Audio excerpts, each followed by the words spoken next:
Good morning. This is John from the days keep moving along.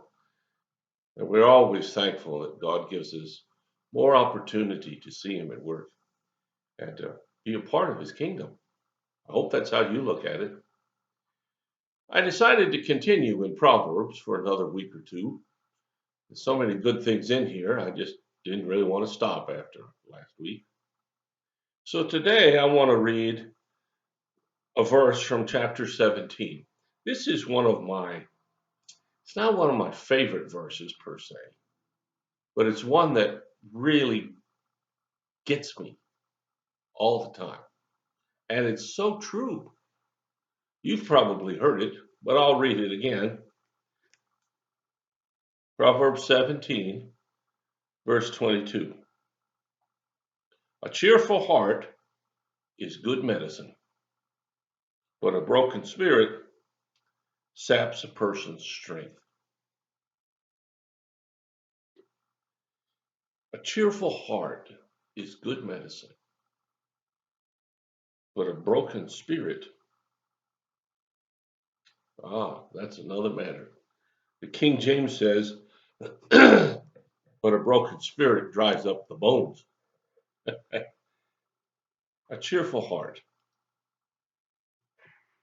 Do you have one? Well, do you? I know a lot of people who don't. I know a lot of people who do. What is a cheerful heart? It's a heart that's filled with joy and wonder and a sense of surprise when they see something magnificent. A cheerful heart is a heart that looks for the good, not the bad. A cheerful heart is one that seeks to lift up somebody, not tear them down. A cheerful heart changes your life. It really is that simple. When we have a heart that's cheerful, life is so much, much better. Now, on the other hand, it says if you have a broken spirit, it destroys your strength. You see, there's a contrast here that really you and I get to choose which one we're going to have. See, we talk about, oh, she broke my heart in some kind of a romance thing. Well, I've had my share growing up. I've had girls that I was dating years ago that decided they wanted someone else.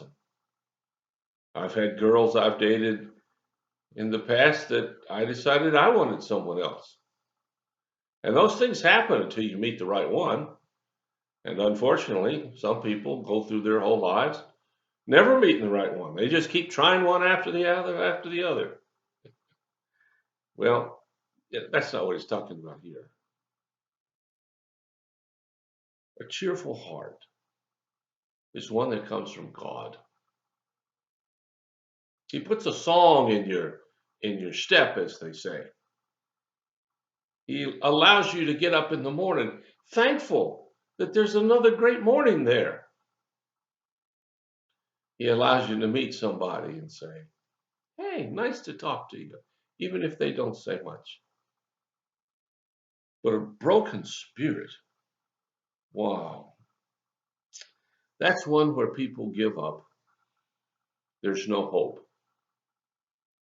Perhaps you've met some of those. You start to say something cheerful and they'll put it down. Isn't it a wonderful day? Well, I guess it is. Well, how you feeling? It's the same old stuff. I'm never going to get any better. I'm so sick and tired of being sick and tired and blah, blah, blah, blah. You do everything you can do to help a broken spirit, but you can't fix it. The only person that can fix it is the person who holds one. You see, the difference between a cheerful heart and a broken spirit is what you and I choose to do in our heads. When I was teaching sociology, I have a lot of psychology students, and I used to say to them, oh, you're one of those that wants to get in somebody's head. Well, we can't get in somebody's head. And I know life throws a lot of curves to some folks, and it's one tragedy after another after another. But I remember this lady that was in my church a number of years ago. She told me she was going to have another surgery for cancer. I said, oh, wow. I'm sorry to hear that. I said, how long have you been fighting cancer? She says, oh, about 20 some years. Well, that impressed me alone. And I said, well, how many times have you had surgery? She says, this is my 26th surgery. And I noticed something was strange in her appearance. And then I realized she had an artificial nose. She had an artificial ear. You see, she had had face cancer. I don't know the details of it, but for over 20 years and 26 surgeries, they have been trying to keep ahead of the cancer that wanted to kill her. But you know what? She was one of the most upbeat, excited for God, delighted to be around someone else kind of a person I've ever met. If anyone had a chance or had reason to have a broken spirit, that was her. But instead, she chose to let the love of the Lord enter her life and shine through her to everyone she met. And she was an absolute joy to be around. Now, someone who has a crushed spirit or broken spirit, you don't want to be around them. They're miserable. And not only are they miserable, they want to make you miserable. They really do.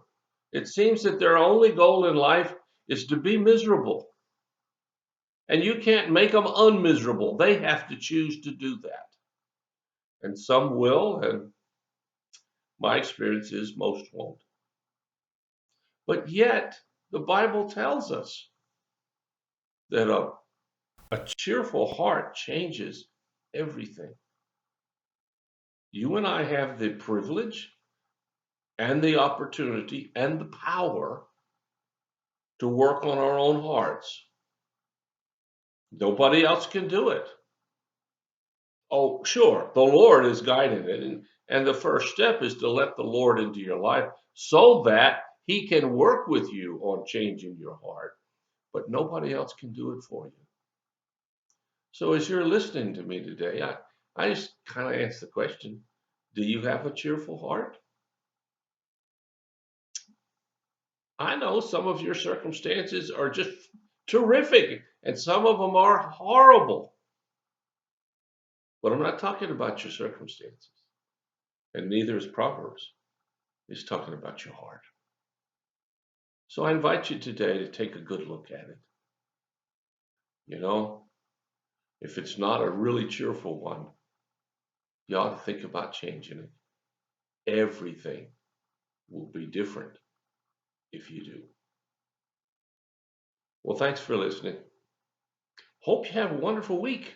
Looking forward to this next time together. And until then, if you have a need or a prayer concern, let us know. We'll do everything we can as fast as we can to help meet your need. God bless you. I'll talk to you again.